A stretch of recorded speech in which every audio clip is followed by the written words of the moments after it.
क्या आपने कभी सोचा है कि एक मर्द जिसकी जिंदगी में एक मुकम्मल और मोहब्बत करने वाली औरत मौजूद हो, वो फिर भी किसी तीसरे शख्स की तरफ क्यों मुतवज्जे हो जाता है? क्या ये महज उसकी फितरत है या उसके दिमाग का वो पोशीदा नफ्सियाती खला, साइकोलॉजिकल गैप है जिसे कोई और खामोशी से पुर कर रहा होता है? जब एक औरत अपना सब कुछ निछावर कर देती है, अपनी हस्ती को मिटा देती है, तो फिर भी वो अपने हमसफर की मुकम्मल तवज्जो क्यों हासिल नहीं कर पाती? आज की इस वीडियो में हम महज रवायती बातें नहीं करेंगे, डार्क साइकोलॉजी। हम वो 7 नफ्सियाती उसूल पे नकाब करेंगे जिन्हें अगर एक औरत अपनी शख्सियत का हिस्सा बना ले तो उसके शौहर के दिमाग में किसी दूसरी औरत का ख्याल तक पैदा होना ना मुमकिन हो जाएगा। ये कोई जादू नहीं, बल्कि इंसानी नफ्सियात और रूहानियत का वो ताकतवर उसूल है जो मर्द के माइंड सबकॉन्शियस को मुकम्मल तौर पर आपका असीर बना देगा। पॉइंट 1, मुतवक्के होने से बचें। The power of intermittent reinforcement. Dark psychology का सबसे पहला और खतरनाक उसूल ये है कि इंसान उस चीज से उगता जाता है जो उसे हर वक्त और आसानी से दस्तयाब हो। औरत की सबसे बड़ी गलती ये होती है कि वो खुद को 100% दस्तयाब अवेलेबल कर देती है।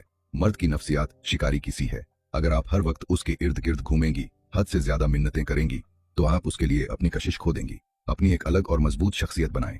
आपकी जिंदगी का महवर सिर्फ शौहर नहीं, बल्कि अल्लाह की जात और आपका अपना वजूद भी होना चाहिए।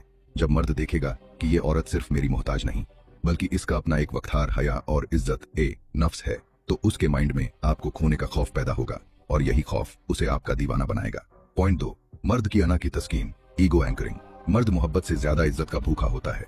नफ्सियात कहती है कि मर्द उस औरत का गुलाम बन जाता है जो उसे ये महसूस करवाए कि वो दुनिया का सबसे ताकतवर और अक्लमंद इंसान है। किसी दूसरी औरत की तरफ मर्द तब भागता है जब उसकी अना, ईगो को घर में ठेस पहुंचती है।